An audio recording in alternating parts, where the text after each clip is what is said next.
அவர் மிதிக்கிறார்.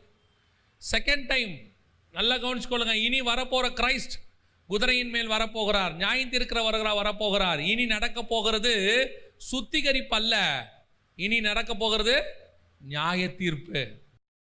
இனிமேட்டு அவர் கோபத்தில் வரப்போறாரு. இயேசு முதல்ல கோபம் வரும்போது சவுக்கு, ரெண்டாவது கோபம் வரும்போது பட்டயம்.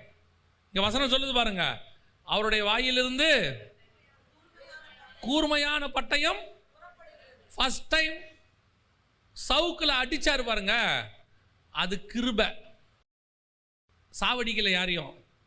நம்ம வீட்டில் அப்பா பையன் அடிப்பார் பாருங்க, அதுக்கு பேர் நியாய தீர்ப்பு கிடையாது, அதுக்கு பேர் அன்பு, சிட்சிப்பு. தேவன் தான் நேசிக்கிறவனை சிட்சிக்கிறார், அது சிட்சிப்பு.